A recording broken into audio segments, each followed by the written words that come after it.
Number 5. I'm at a party I don't wanna be at. Remember when I did a review of this and I complained how Sheeran didn't collaborate well with people, and then it turned out to be the lead single for an entire collaboration album? That's pretty funny. 'Cause I don't care when I'm with my baby, yeah. Yeah, I'm surprised at how high this is on the list too. When I first heard it, I didn't think it was gonna make the worst list. This is one of those songs whose worthlessness only really revealed itself upon repeated forced listening. The more I heard this over the course of the year, the more I realized I truly hate it. And I don't hate Ed Sheeran. I think he's one of the most interesting pop stars we have. And that puts me out of step with most critics, because after that weird misfire of a duets album, it felt like every writer was lining up to beat on him. And I'm not saying they're wrong. Ed Sheeran clearly should not be making music with Camila Cabello.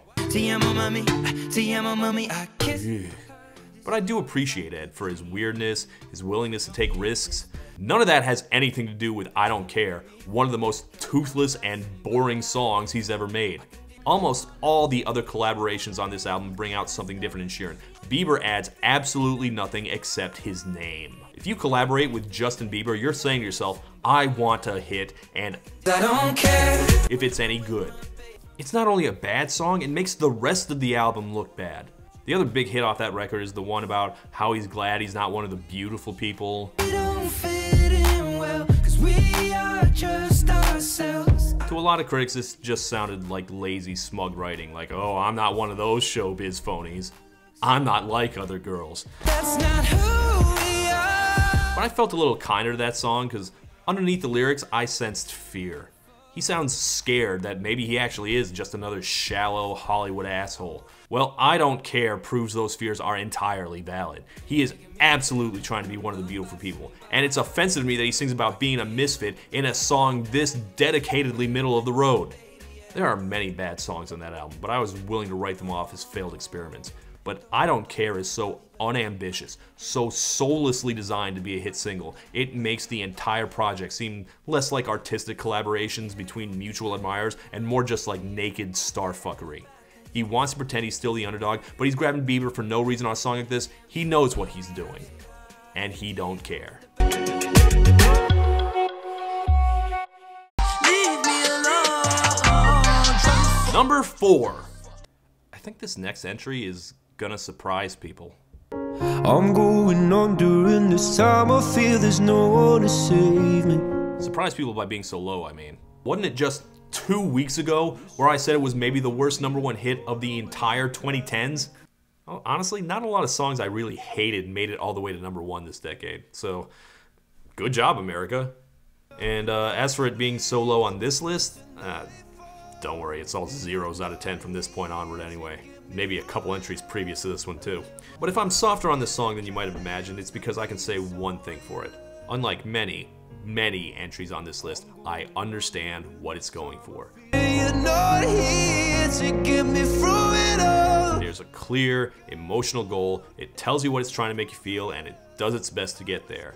It doesn't remotely reach that target, but I respect that it's pointed in the right direction. I can imagine a good song that sounds like this with the same topic.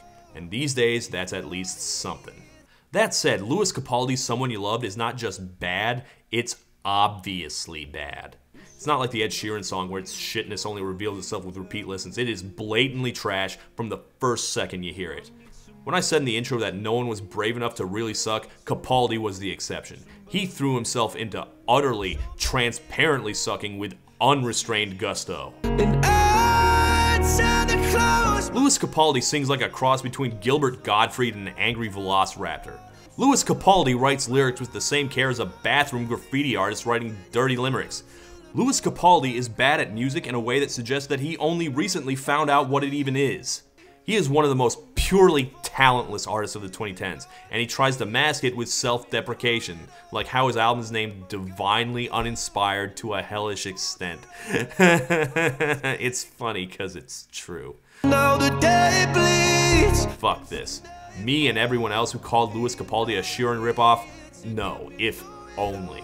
He's an acoustic simple plan at best. It's someone you love. Leave me alone. Number 3. Well, time to throw some shade. I've been having dreams, Jumping on a trampoline. In 2018, we basically booed Imagine Dragons off the stage, but alt-rock has not improved in their absence. I'm going to say the same thing about this I said about Imagine Dragons last year.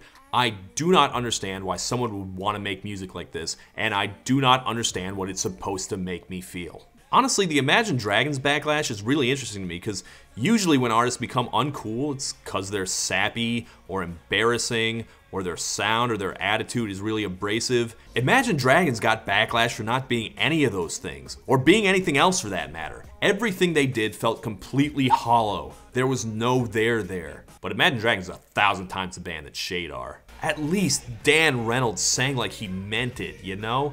I felt like they thought they were making great music, or, you know, at least they were trying to. I do not get that sense of ambition from Shade. Wait if I'm on fire. All I hear out of this song is that someone wants to soundtrack a commercial. And yes, I've been complaining about the advertisementization of indie rock for years now.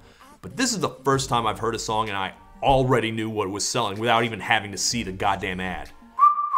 I said to myself, this sounds like an ad for a laptop. And if you press me on which brand, I'd say, I don't know, probably Apple.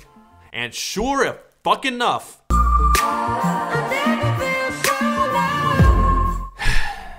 For what it's worth, I checked out some of Shade's other songs and I didn't hate them, but Trampoline is the worst kind of music by algorithm.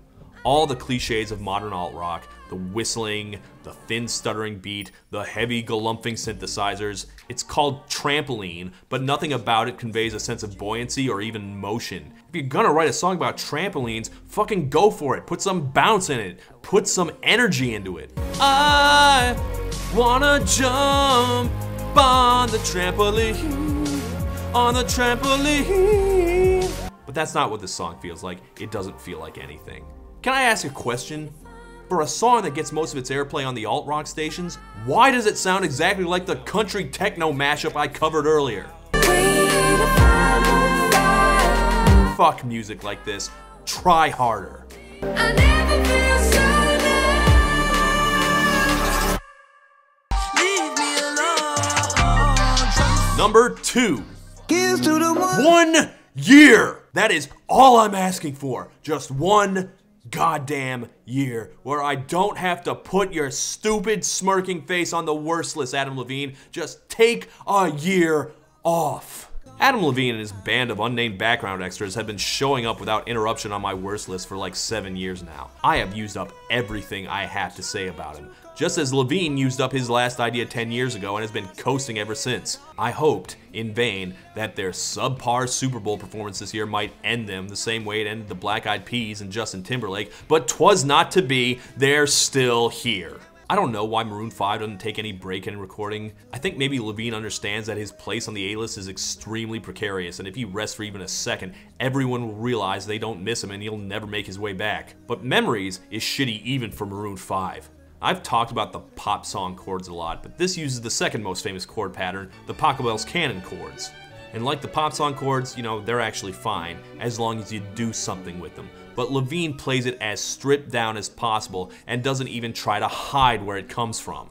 Like, not only is the musical structure the bare bones of the Pachelbel's canon, it also feels like an experiment to see exactly how much he can steal from Bob Marley's No Woman, No Cry. I remember the time that I remember. Everything is gonna be alright. But everything gonna be alright.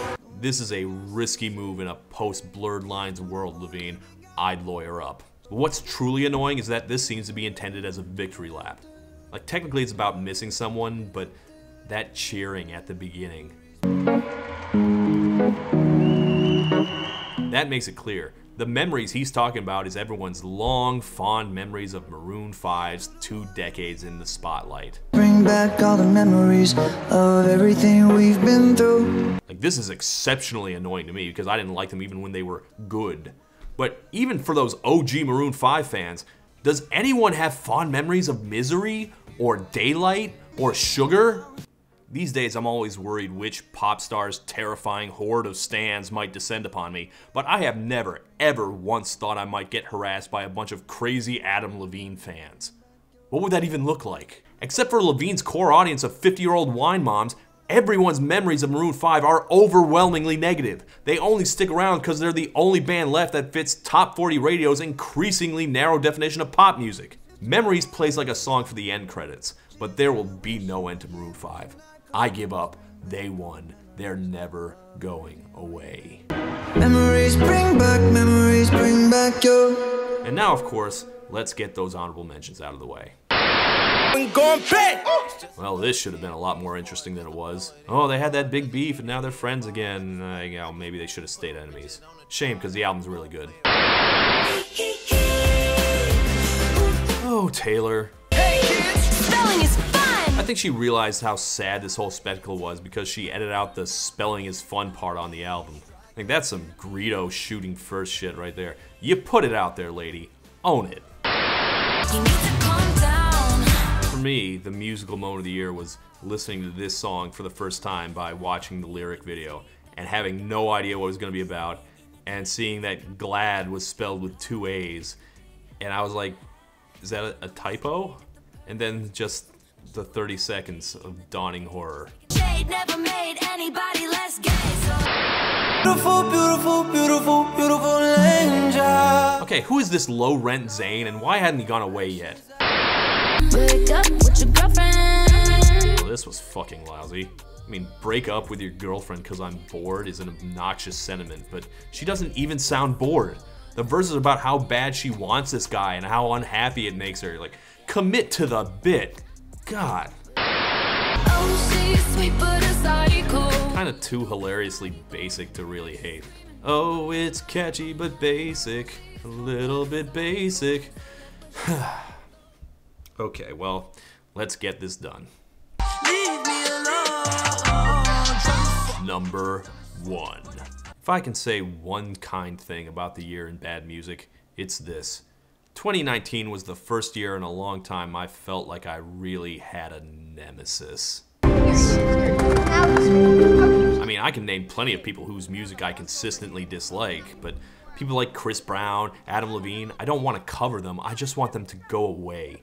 But Lil Dicky, I will happily watch every day for the rest of my life.